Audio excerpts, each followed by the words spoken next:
পৃথিবীর সর্বকালের সর্বশ্রেষ্ঠ ত্রাস অ্যাডলফ হিটলার ৬০ লক্ষ ইয়াহুদিকে হত্যা করার পরেও মৃত্যুর পূর্বে ইয়াহুদিদের দোষী করে একটি গোপন চিঠি লিখে গিয়েছিলেন। কি ছিল সেই চিঠিতে? কেন তিনি মৃত্যু নিশ্চিত জেনেও তার বান্ধবীকে মৃত্যুর ২৪ ঘন্টা পূর্বে বিয়ে করেছিলেন? কেন তার স্ত্রী তার সাথে বিষ খেয়ে আত্মহত্যা করে? অ্যাডলফ হিটলার ও ইয়াহুদি নিধন নিয়ে অজানা আরও তথ্য জানতে ভিডিওটি শেষ পর্যন্ত দেখুন। অস্ট্রিয়ার বেভিরিয়ার মাঝামাঝি ব্রানাউ নগরীতে ১৮৮৯ সালের ২০ এপ্রিল হিটলার এক দরিদ্র পরিবারে জন্মগ্রহণ করেন। হিটলার ছিলেন তার বাবার তৃতীয় স্ত্রীর তৃতীয় সন্তান। ছোটবেলা থেকেই হিটলার ছিলেন একঘেয়ে, জেদি এবং রকচটা। সামান্য ব্যাপারেই তিনি রেগে উঠতেন এবং অকারণে শিক্ষকদের সঙ্গে তর্ক করতেন, এমনকি আক্রমণ করতেন। পড়াশোনার চেয়ে তিনি ছবি আঁকতে পছন্দ করতেন বেশি।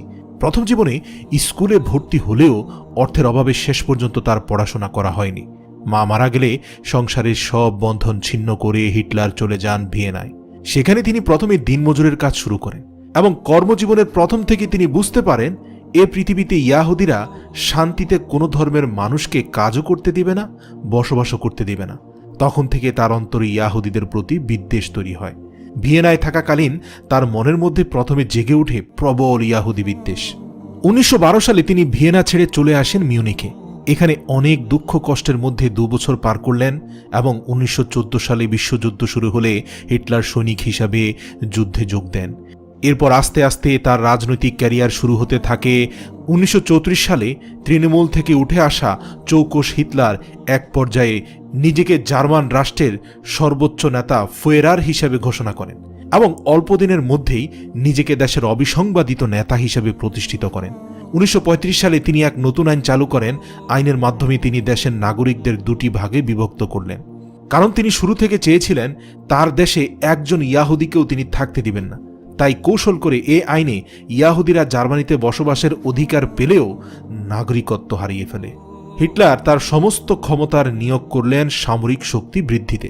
বিশ্বজয়ের স্বপ্নে মত্ত হয়ে ১৯৩৯ সালে ১ সেপ্টেম্বর জার্মান বাহিনী তার পার্শ্ববর্তী দেশ পোল্যান্ডকে আক্রমণ করে এবং সেই দিন থেকে শুরু হয়ে যায় দ্বিতীয় বিশ্বযুদ্ধ। বিশ্বজুড়ে একের পর এক ইয়াহুদি শক্তিকে হত্যার মধ্য দিয়ে একের পর এক দেশ দখল করতে থাকেন হিটলার। ৩ বছরে হিটলার প্রায় ৬০ লক্ষ ইয়াহুদিকে হত্যা করেছিলেন। তখনকার মানবাধিকার কর্মীরা তাকে যতই প্রশ্ন করত, কেন আপনি নৃশংসভাবে নিরপরাধ ইয়াহুদিদের হত্যা করছেন, তখন তিনি বলতেন, আমি ১০ লক্ষ ইয়াহুদিকে এখনো হত্যা করতে পারিনি, ৬০ লক্ষকে করেছি। এই ১০ লক্ষই পরবর্তীতে পৃথিবীর সকল মানুষকে জানিয়ে দিবে কেন ৬০ লক্ষকে আমি হত্যা করেছিলাম। ফ্রান্স পতনের পর ১৯৪১ সালের ২২ জুন হিটলার রাশিয়া আক্রমণ করেন, আর এটাই হিটলারের জন্য কাল হয়ে দাঁড়ায়। প্রথম দিকে জার্মান বাহিনী সর্বোচ্চ জয়লাভ শুরু করলেও মিত্রশক্তি যখন সম্মিলিত হয়ে অগ্রসর হতে শুরু করে, তখন আস্তে আস্তে হিটলারের বাহিনী পিছু হটতে থাকে।